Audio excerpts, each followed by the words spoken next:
Buen día, mi nombre es Telma Andrade. Yo voy a responder a la pregunta de ¿para qué sirven los modelos de probabilidad en psicología? Bueno, prácticamente los modelos de probabilidad en psicología nos ayudan principalmente con hacer que todos los datos que son particulares que se obtienen mediante la investigación puedan llegar a ser generalizados y de esta manera poder obtener una tasa con mayor certeza, por ejemplo, de un comportamiento, de una acción o de alguna situación. Los modelos de probabilidad en psicología y la estadística en sí funcionan como una forma de obtener, interpretar y generalizar datos y de esta manera pues poder predecir eventos futuros. Por ejemplo, en la encuesta que sirve para recopilar la información, estudios correlacionales que, bueno, estos buscan la relación entre dos variables y el estudio de caso que se utiliza para pues estudiar a un solo sujeto. Entonces podemos decir que la psicología acerca del mundo real pues no cuenta con un grado absoluto de certeza y es ahí donde se evalúa en términos de probabilidad. Es importante mencionar que los fenómenos psicológicos pues sí son un poco complicados de medir y para esto existen las diferentes escalas, como por ejemplo escalas para la ansiedad, escalas para la depresión, entre otras. Sin embargo, las escalas no son 100% confiables, o sea, tienen cierto grado de confiabilidad y esto se debe a que las personas pueden intentar manipular las respuestas o bien también pueden depender de efectos externos, como por ejemplo la cultura, si la persona ya come o no, la alimentación que lleva, si tiene horas de dormir, el humor que tiene, entre otras cuestiones. Entonces, para esto existe la estadística en psicología. Cabe destacar que es necesario indicar el grado de certeza que se tiene de una afirmación y pues así de esta manera vamos a incrementar la confiabilidad de nuestras observaciones. Hola, mi nombre es Noemí y voy a hablar sobre la distribución binomial. La distribución binomial es una distribución de probabilidad que se utiliza para modelar la probabilidad de que ocurra un cierto número de éxitos durante un cierto número de intentos.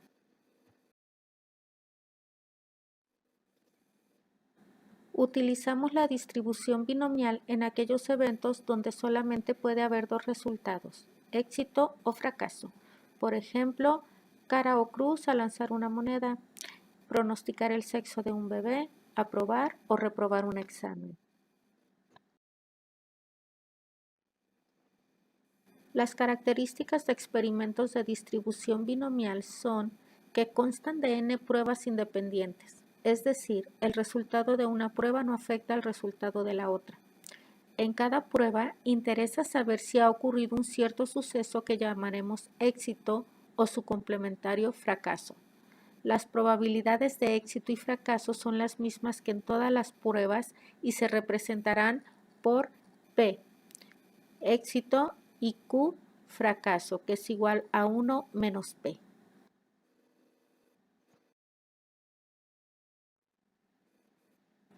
La variable X expresa el número de éxitos obtenidos en cada prueba y sigue una distribución binomial de parámetros n y p, donde n es el número de pruebas y p la probabilidad de éxito.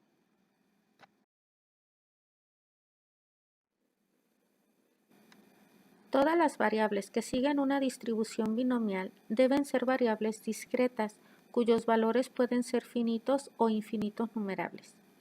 Las variables discretas se representan con números enteros. Por ejemplo, el número de hijos en una familia puede ser 2, 3 o 5, pero no puede ser 5.5 hijos.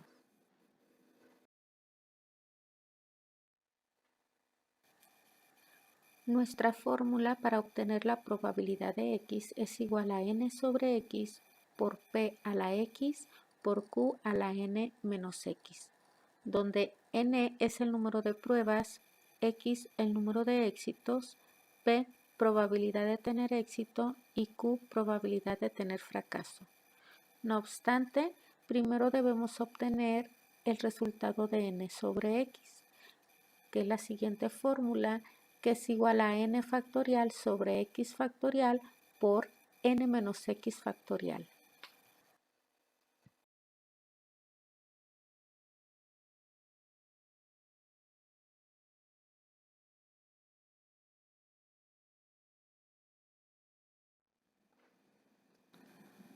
Observemos el siguiente ejemplo. En una escuela de secundaria los alumnos presentan examen de admisión y la probabilidad de que ingresen a la secundaria es del 70%. Se tomó una muestra de 10 alumnos al azar. La pregunta es, ¿qué probabilidad hay de que 7 alumnos de esos 10 aprueben el examen? Tenemos que n es nuestro número de pruebas, que es igual a 10, nuestro número de éxito que queremos alcanzar es 7, nuestra probabilidad de tener éxitos es el 70%, que es igual a 0,7, y nuestra probabilidad de fracasos, que es 1 menos p, sería 0,3.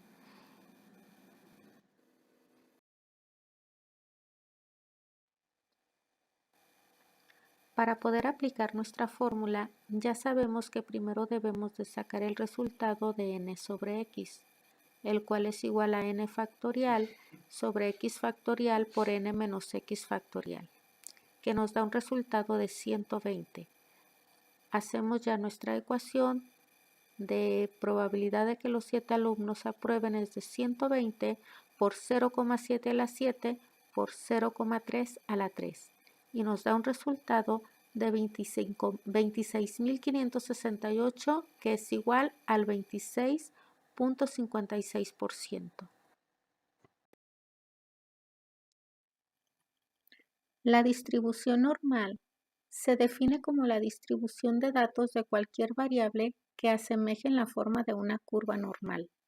La curva normal se define como una distribución teórica de los datos de una población. Es una curva en forma de campana conocida como la campana de Gauss.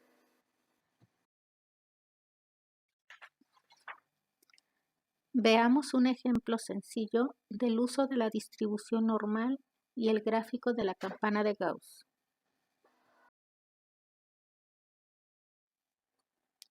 Supongamos que hay 50 alumnos presentando examen y nosotros queremos conocer cuál es la calificación media o el promedio general de los resultados.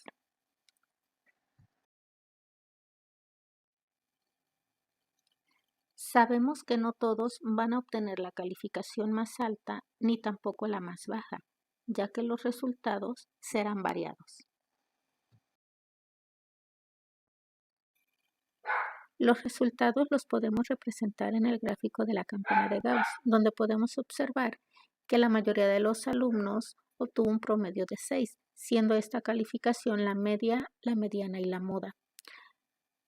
Fueron menos alumnos los que obtuvieron la calificación de 5 y 7, fueron menos los que obtuvieron la calificación de 4 y de 8, menos aún los de 3 y 9, y muy poquitos los que obtuvieron un 2 o un 10.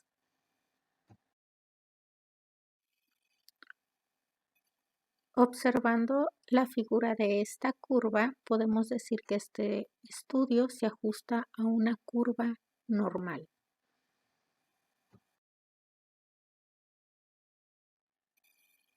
Esta curva tiene un valor central que representamos con la letra mu, que es la media, y tiene otra característica que se presenta con la letra sigma, que es la desviación típica. ¿Qué tal? Soy Juan Andrés Cruz y vamos a ver el tema de prueba de hipótesis o contrastación de hipótesis. ¿Pero qué es la prueba de hipótesis? Bueno, la prueba de hipótesis es un procedimiento que nos va a permitir probar una aseveración acerca de una propiedad de una población la cual estamos estudiando. También podemos decir que es el proceso a través del cual la hipótesis que se someten a prueba o escrutinio empírico para determinar si son aceptadas o si son rechazadas. Pero ¿qué elementos se requiere para poder llevar a cabo una prueba de hipótesis? Bueno, se requiere establecer una hipótesis nula, se requiere también establecer una hipótesis alternativa y también tener un nivel de significancia para poder llevar a cabo todo esto, que son términos que vamos a ver posteriormente. Ahora bien, ¿qué es una hipótesis? Una hipótesis es una aseveración o conjetura que se plantea a manera de respuesta de la pregunta o preguntas de una investigación. Nos puede servir de guía para una investigación o estudio que estemos realizando, indican que lo que tratamos de probar deben ser formuladas a manera de proposiciones. Son explicaciones tentativas del fenómeno de investigación y son respuestas provisionales a las preguntas de investigación.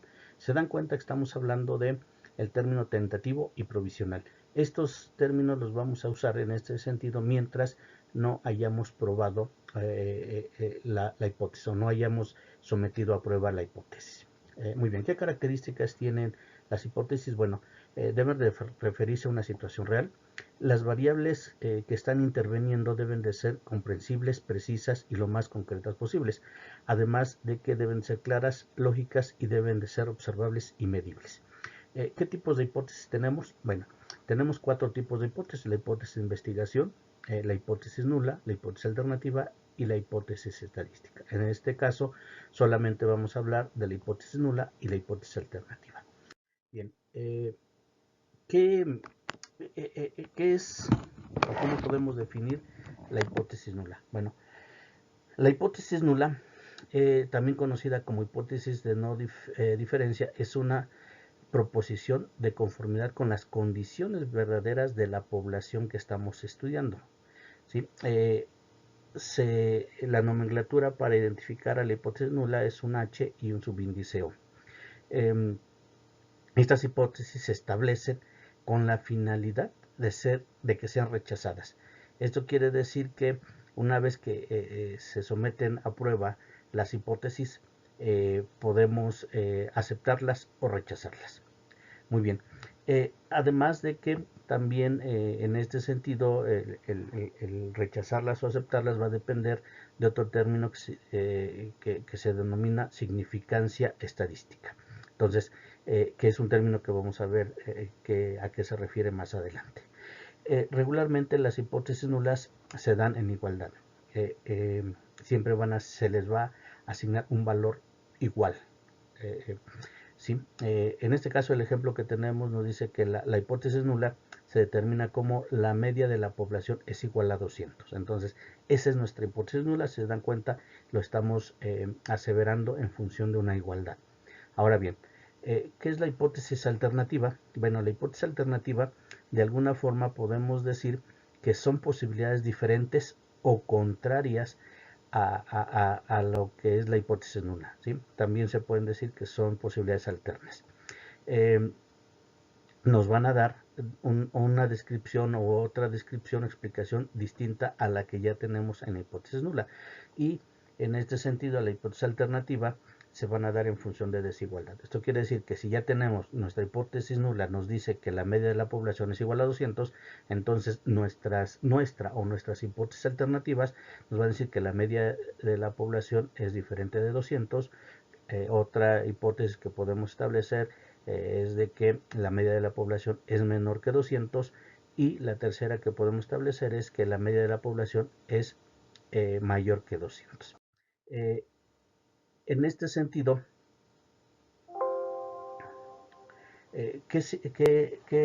otro de los temas también que vamos a tener es el nivel de significancia. ¿Sí? ¿A qué se refiere el nivel de significancia? Nos dice que es el riesgo que se corre de rechazar la hipótesis nula cuando ésta es cierta. O sea, también tenemos riesgos y para eso se tiene que establecer un nivel de significancia.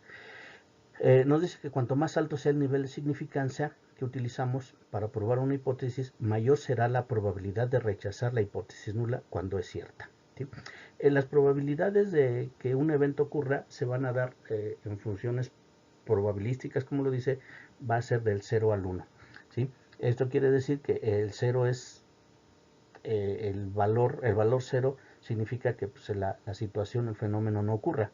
Y cuando nos vamos más hacia el 1, pues hay una mayor probabilidad o una certeza de que el fenómeno ocurra. Ahora bien, el nivel de significancia lo podemos identificar con la letra alfa y generalmente puede tomar los valores de 0.05 o 0.01. Si nos vamos en la situación de probabilidad o porcentaje, decimos que alfa puede tomar el valor del 5% o el valor del 1%. ¿Sí?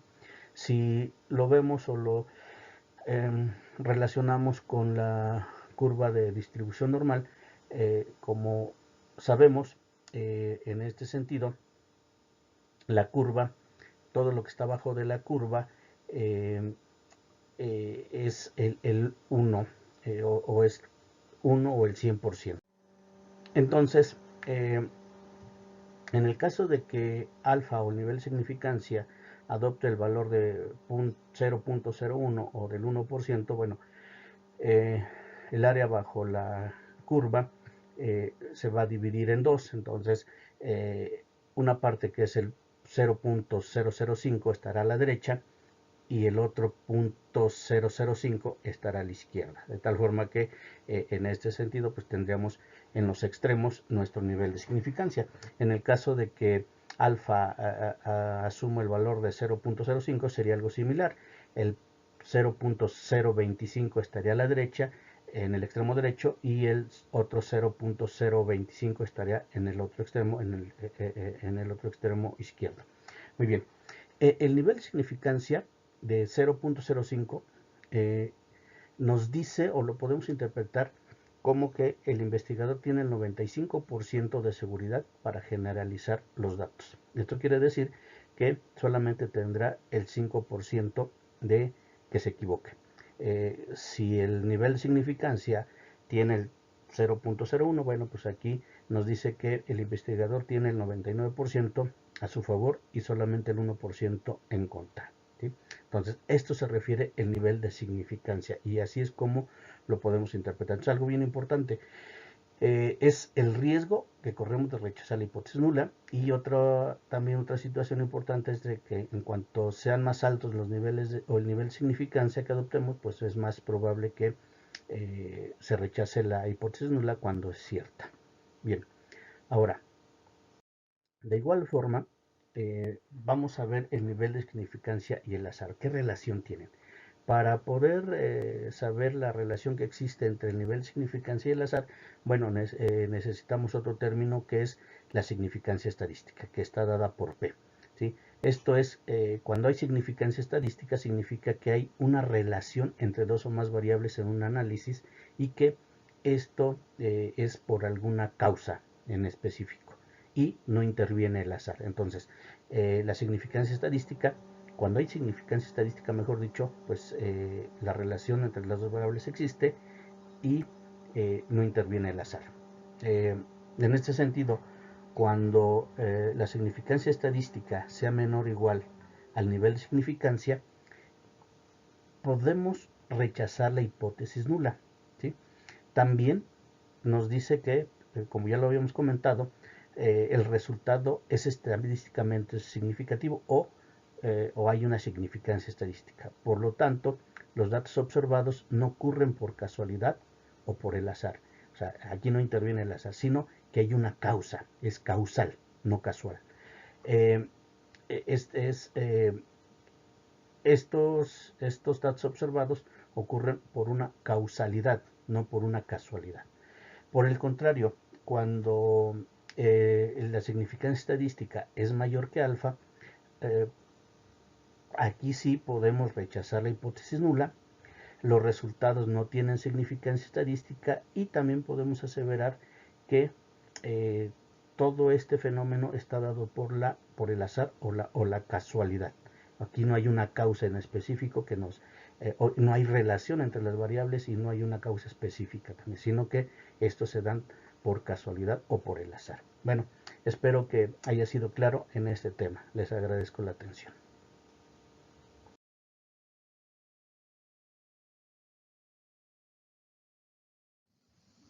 Ejemplos de variables aleatorias, discretas y continuas en psicología.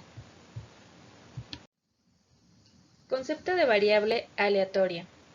De acuerdo a Silva 1992, esta variable se define con base en los términos función y espacio muestral. El significado de esta última expresión se refiere al conjunto de resultados posibles de un experimento. Por otro lado, una función es un conjunto de pares ordenados, en los cuales no se repite el primer elemento. Por lo tanto, una variable aleatoria es una función tal que todos sus primeros elementos son puntos del espacio muestral. Existen dos tipos de variables discretas y variables continuas. De acuerdo a Silva, 1992, la variable aleatoria discreta es aquella que solamente puede tomar valores correspondientes a números reales. Este tipo de variables son aquellas que se pueden contar. Algunos ejemplos que se pueden utilizar en psicología son los siguientes: número de participantes a los que se les aplica una prueba psicológica, número de personas que acuden a tomar terapia psicológica, número de personas solteras y casadas que reciben terapia, número de intervenciones psicológicas llevadas a cabo con un paciente, la cantidad de veces que un paciente realiza una conducta determinada, cantidad de hombres y mujeres que acuden a tomar terapia psicológica, número de casos de éxito y fracaso registrados en un programa de intervención psicológica y número de veces que un paciente recae en su problema. Por otro lado se encuentran las variables continuas. Este tipo de variables son aquellas en las cuales siempre existe un valor potencialmente observable entre dos valores. Este tipo de variables son aquellas que se pueden medir. En psicología se pueden aplicar los siguientes ejemplos: tiempo que tarda una persona en responder una prueba psicológica, temperatura ambiente en el consultorio psicológico, ingresos económicos de las personas que solicitan apoyo psicológico, el peso de los pacientes que reciben terapia psicológica, estatura de los pacientes que tienen estrés y la presión arterial de las personas que sufren ansiedad.